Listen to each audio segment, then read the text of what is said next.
And as I look over, I can see the drill instructor turn about face and walk away. And all I can see is his back. And in front of me, this abyss starts to open up, this black hole, the blackest hole I've ever seen. And I feel myself getting sucked into this darkness of this abyss. And the great philosopher Nietzsche once said, if you find yourself staring into the abyss and you stare long enough, eventually the abyss will stare back. And what that means is when you're in that point in your life where you're depressed, where there's challenges, where you're not in a good place, the longer you're there, the harder it is to get out.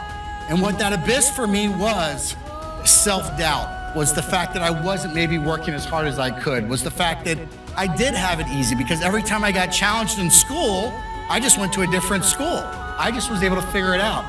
And as I started to find myself in that pit, I realized the only way you can get out of that abyss is two things. Number one, you have to transform and change to stop what you got to get there. And number two is you have to rise up. You have to be elevated. You have to make a monumental change. And for me, as I got outside of that abyss and I cleared my eyes off, I became possessed. And I said, I'm gonna be the best Marine that ever was in the history of the Marine Corps. And from that point on, this transformational moment happened in my career where I became a great Marine. And it was because of having to go to the bottom. When you find yourself at that rock bottom, let the rock bottom be the foundation of the new castle that you're gonna build. A lot of you haven't had that opportunity yet in your life to have that crisis, but some of you may have. And rather than be embarrassed by it, rather hiding it, embrace it, honor it, love and cherish that challenge that you've had, because that's how you get stronger. Iron sharpens iron. You gotta build that rhino skin.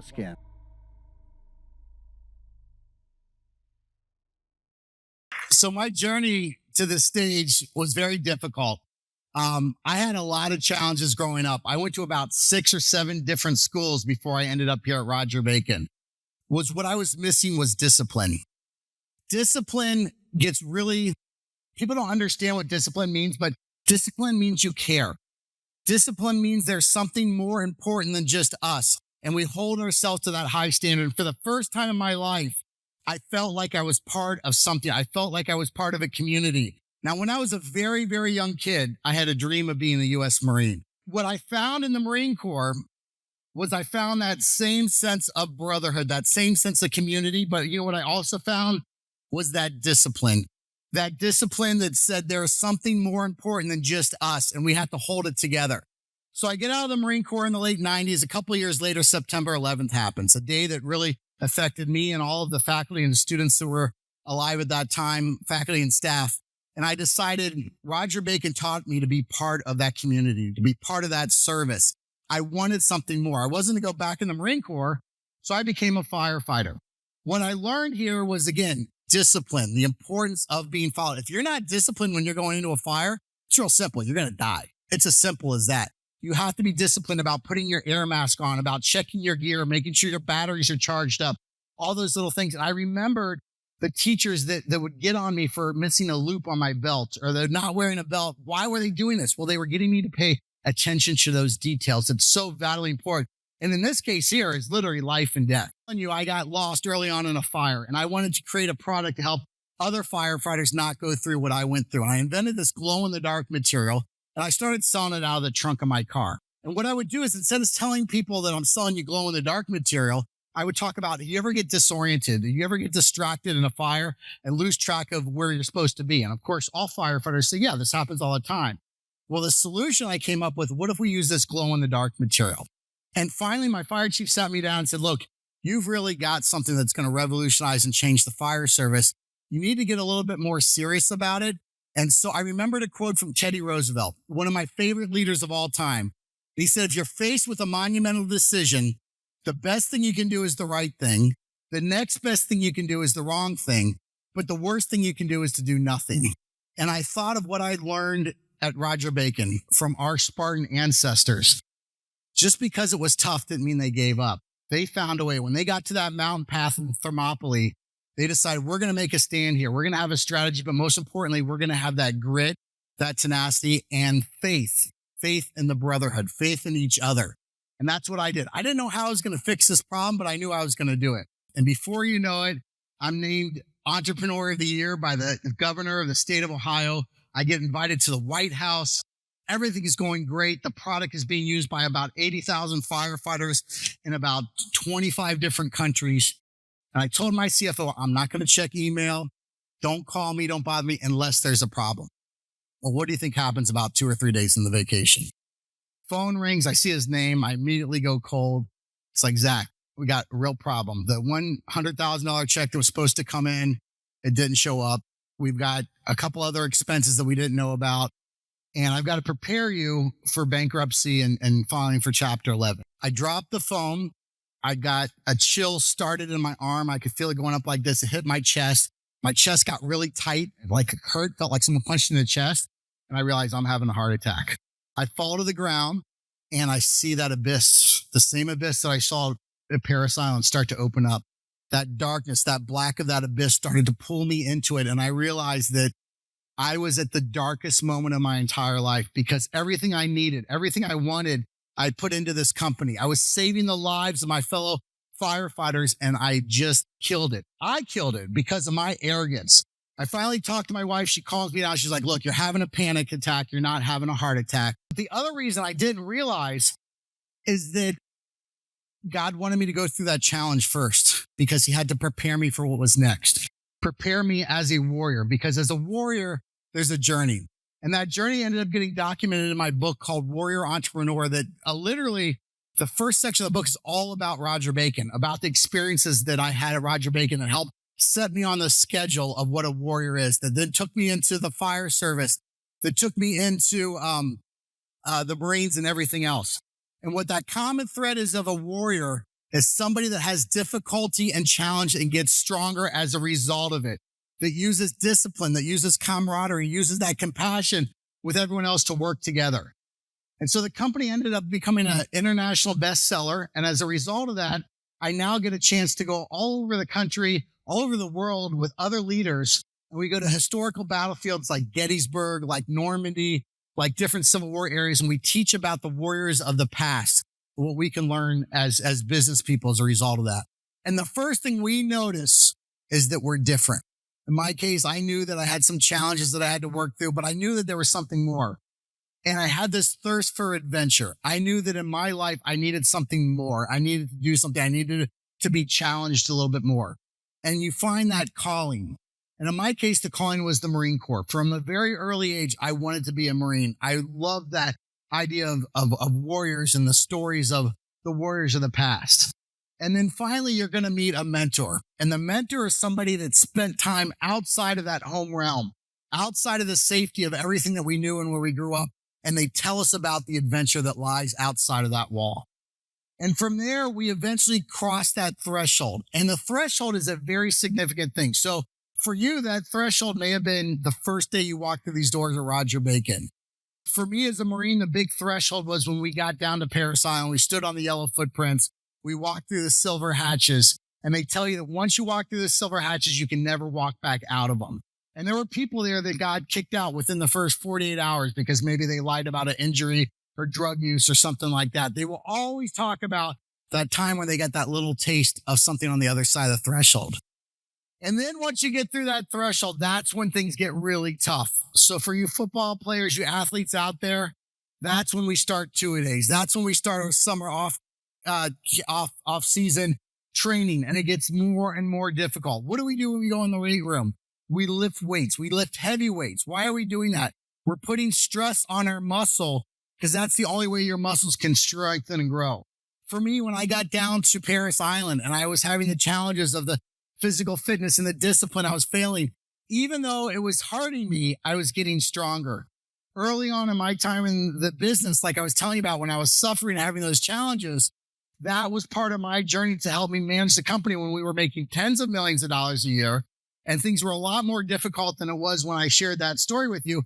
But I was trained because I started to build up that rhino skin. You start to build that. It's in those trials and tribulations and that challenge is what's going to get you through that. That is what discipline matters. And that's where community matters. You have to have your brothers and sisters on your left and your right. Eventually, you are going to come to a point in your time where you have a crisis. It may be in a couple of years from now in college. It may be a few years after that. But at some point in time, there's something's going to happen. It could be an illness. It could be a problem with drugs or alcohol. It could be a problem with abuse. It could be a whole host of other things, a mental illness. And we're going to find that crisis and we're going to eventually find our own abyss that I talked about before. And it is in that abyss is when you have clarity. That's when the warrior makes that transformation from being that normal person to that transformation. And you shed your past, you conquer your fears, you stop what got you in there. Because some of these crises are self-induced. We're hanging out with the wrong people.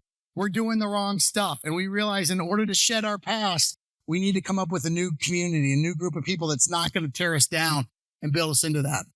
Once you get through that victory of the crucible, that's when you become the Spartan. That's when you've earned the right to carry that shield and carry that spear and to move on to those other areas because you built up.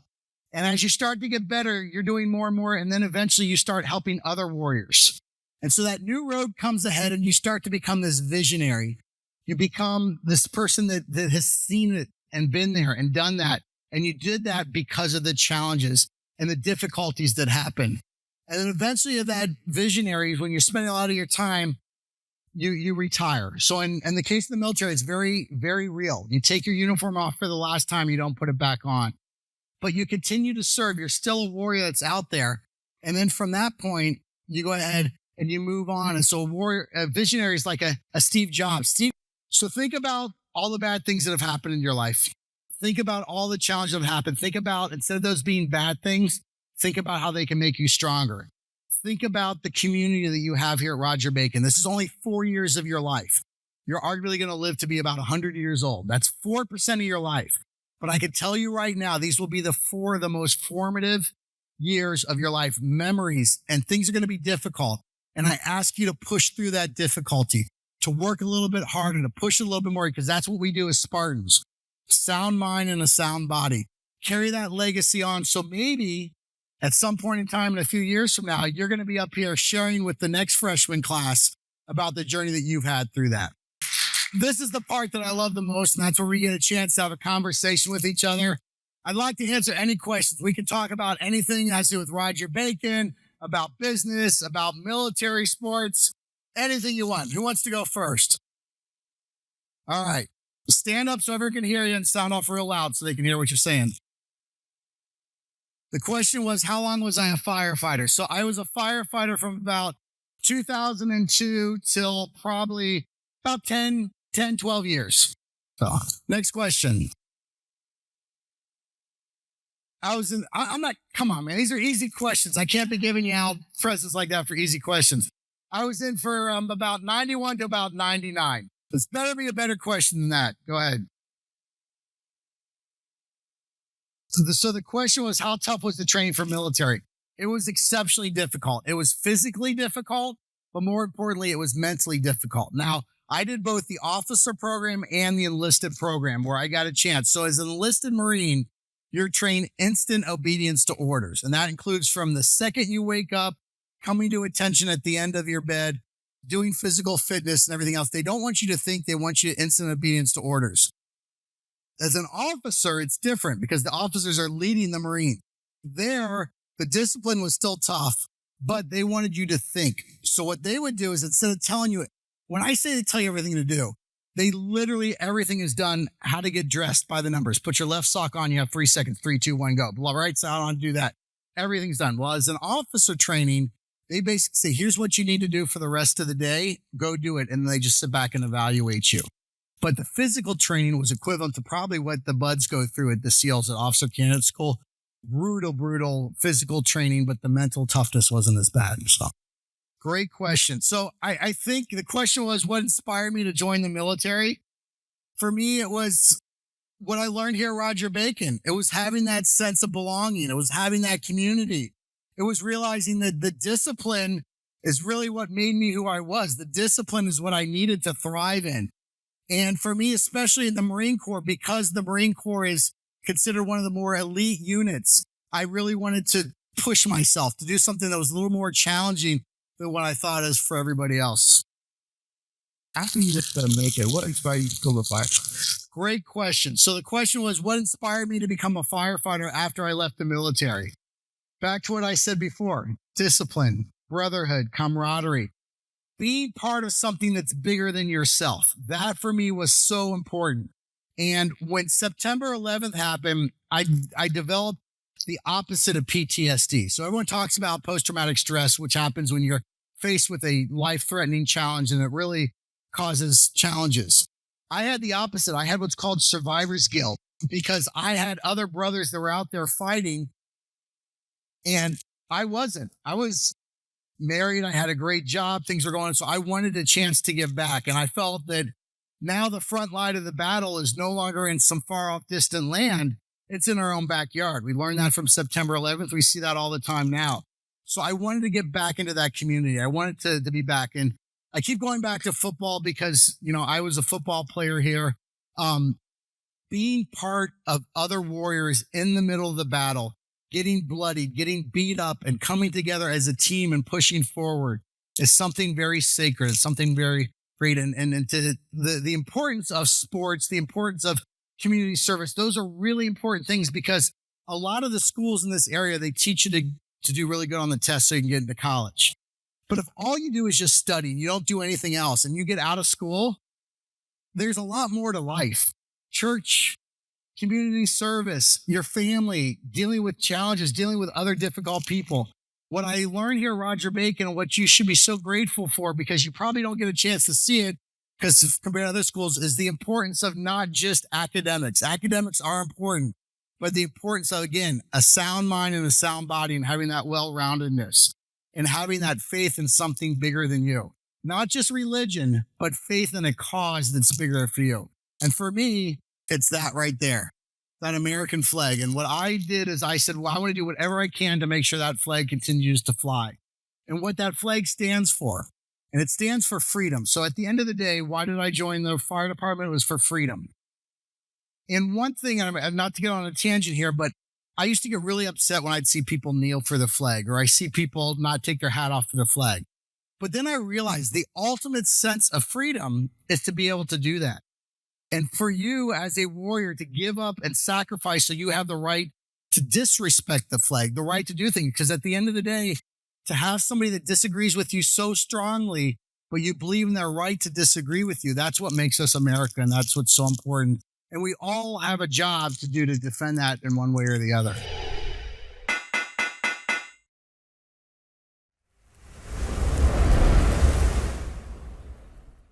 As a young man growing up in Cincinnati, Ohio, I had three distinct dreams. I wanted to become a Marine, a firefighter, and an entrepreneur on building construction, and I saw this incredible technology that was used in September 11th to help people find their way out of the World Trade Towers. 50,000 firefighters using our products. I became a U.S. Marine. Innovation better than the back of a fire truck with a bunch of firefighters sitting around talking about solving problems, be it political problems, be it technical problems. Exactly till I was 18 years old, because my parents didn't want me to go into the Marine Corps. I signed the up at the recruiter station, joined the Marine Corps, and it was just a wonderful experience. Got to travel all around the world, see really exciting different cultures, meet different types of people and things. But the worst thing to do is to do absolutely nothing. And I wasn't going to let all my firefighters down throughout the world and the country and do nothing. And so I went ahead and I talked to my wife, who's here in the audience with us here today, and I convinced her and the way we do that is with this third C. This third C is called the community. The community is how we can really make sure that it doesn't matter what our product is. It doesn't necessarily matter what it is that we sell and how we sell it. It's our friend. Take off your uniform, you feel like your time of service has stopped.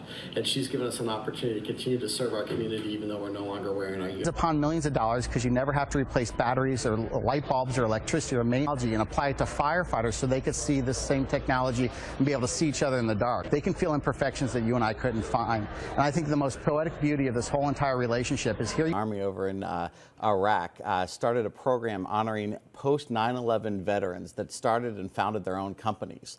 And some of these are founded by Gold Star parents, 52 veteran-owned companies. I love it. So where can we pick these up? So they're available through U.S. Playing Cards and Amazon.com. And it's honoring our company here in Cincinnati, Luma. More efficiently by spreading those crystals out, allowing more light to pass through those crystals, and as a result, get a high output. We're seeing glow up to 80 hours in some of our material. Firefighter turned entrepreneur Zach Green came up with the idea and first used the technology